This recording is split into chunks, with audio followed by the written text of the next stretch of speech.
Good morning and welcome to week 4 of Recovery Radio. So just a little recap on why I'm doing this show, and I'm working on it as I go and trying to refine my use of the technology. So the purpose of the show is just a reminder for public service professionals coping with post-traumatic stress, for clinicians who work with them, and for the organizations for members who are at risk. So what it's about: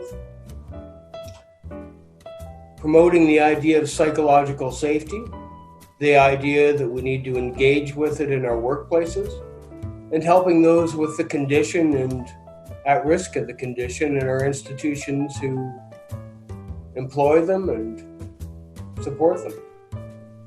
So I started with introducing a few weeks ago a number of research on the public services and the high risk we are at of significant mental health issues, whether you work in law enforcement, been involved in military service, correctional services, child protection, mental health crisis, shelter workers. People are exposed daily to high stress situations who are at greater risk than the regular population. And research shows 5 times as much the risk. So once again, the focus of this show is alternative perspectives for those suffering PTSD, for clinicians working with people with the condition, and for organizations whose members are at risk. Today I'm going to further discuss, I spoke last week about prodromal symptoms and how we can live with a number of symptoms of post-traumatic stress, or which contribute to chronic stress, which leads to that full-blown PTSD when we're no longer able to do our jobs or function in relationships or in the world. So today, last week I spoke about the impact of hypervigilance, how it relates to our thinking, our ability to rest, our ability to change gears when we return from a day of long work. And also, I speak a lot about the impact on our body and how the mind is always trying to make sense of what's going on in our body. So today I'm going to speak about something that not too many clinicians understand. Most of us who work in the field do not understand in these different professions how it affects us over time and how we learn to cope. So again, talking about prodromal symptoms, so things we may be experiencing well before we ever hit the wall. Some of us can work for weeks, years, decades with chronic stress, and we just develop ways to cope. But many of those ways we develop to cope are short-term adaptive, long-term maladaptive, that they over time wear us down, they don't work. And the big one I want to talk about today is amoral thinking and behavior, because I don't see many clinicians who understand it. In general, the medical model looks them at separate things. So if we act out sexually or misuse substances, we involve ourselves in high-risk behaviors, they're seen as separate problems. And we see them as separate problems. We don't make the connection, and many clinicians, and definitely our organizations don't, or they would be speaking to their members about it regularly as a risk factor. So when I talk about that amoral thinking, it's how our moral compass can slowly or quickly erode due to stress, and how we carry stress and how we cope with that stress. So big ones, tend to be sexual acting out. Infidelity is often rampant in high stress environments. Porn addiction is a big one for men and sometimes for women. and even worse sometimes, as far as people start to become involved with, amoral aspects of their work. That means, an excellent example might be like how correctional officers and law enforcement, although they are prided on the honor of their service, they may take on a language of the people that they believe are on the wrong side. So it's very big in corrections to never be a rat.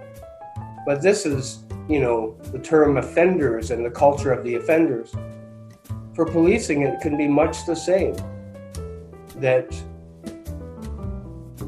we take on the worst elements sometimes of the people we work with.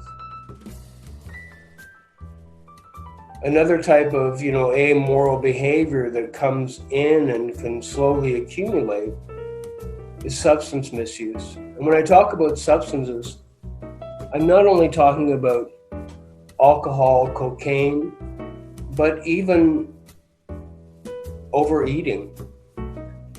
Almost all of these coping mechanisms that pull us away from being healthy and well are about managing our internal stress levels, and they're almost always high risk to us and self-destructive. Other behaviors, we can see is people feel betrayed by their organizations, which ends up with a moral injury for us, and that moral injury can affect our moral compass, how we cope day to day. So, why this happens is something that I think is greatly misunderstood, and I think if we educate people about it, starting to post prodromal symptoms so people know ahead of time, hey, that's connected to my work. The earlier we'll go speak to someone, the earlier we'll recognize that our coping is not helping us. Almost all of these things are markedly related to our internal worlds and how we process guilt and shame. That is, they tend to replicate it. And the other aspect, what is termed by a fellow named John Briere, who's considered an expert on trauma and trauma-focused psychotherapy, is the amount of tension in our bodies. We have to find something to reduce it or get rid of it. So almost all of these things can be identified for trauma, people who work with it, people who experience it, and organizations as tension reduction behaviors. And they are almost always related to high degrees of guilt and shame. So the replication really of certain things, compulsion to match our inside world with our outside world. Our high levels of tension we work with, we often need to maintain when we're not on the job after a while.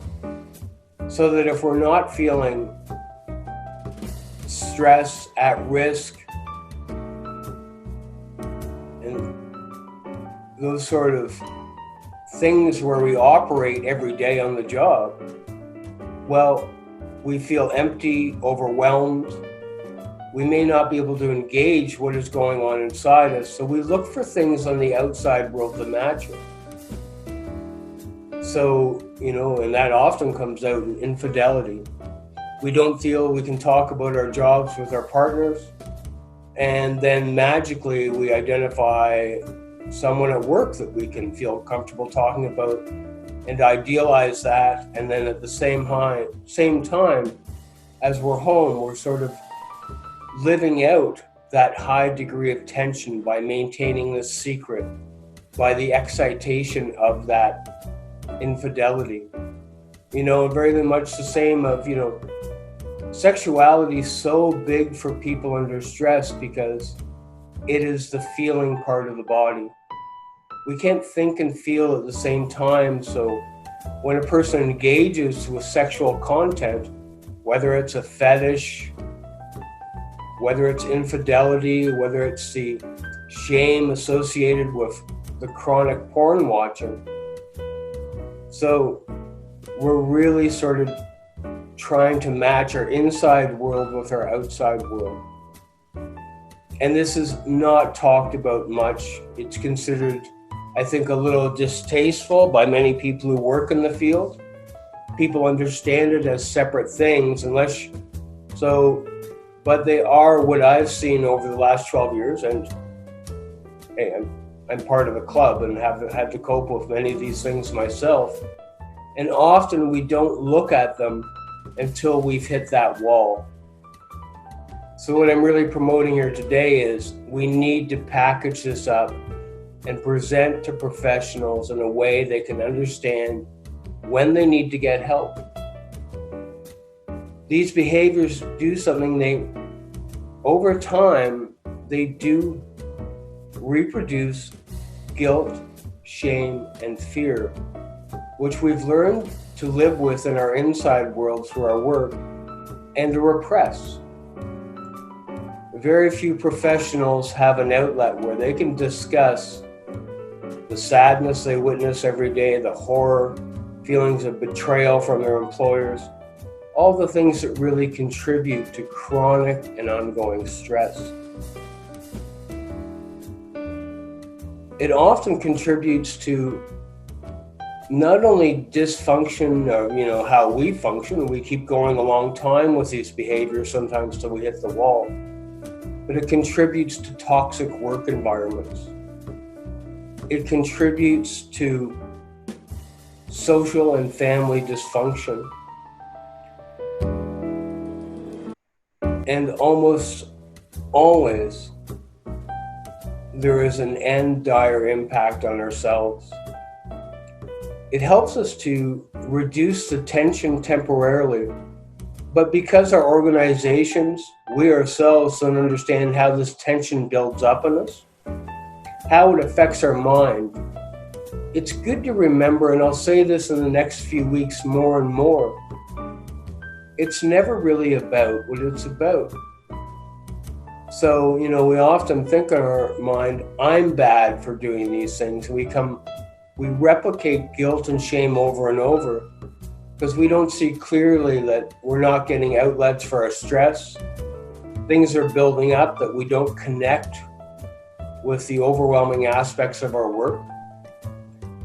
For organizations to be able to support people to understand some of these things are indicators that need to be addressed before they get overwhelmed. Now, people I'm not talking about people have to talk about it in their workplaces. However, if they're given education about it, they're going to be a lot quicker to get out and speak to someone.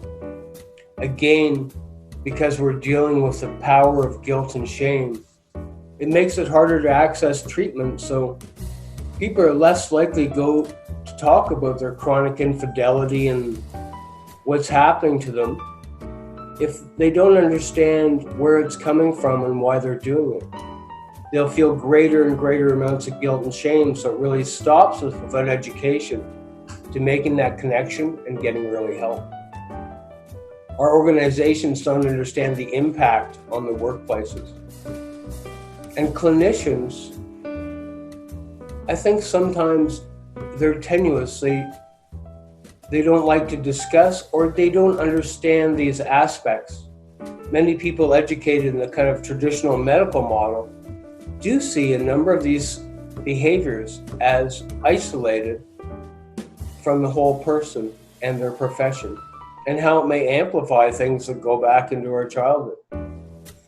So that's my talk for today.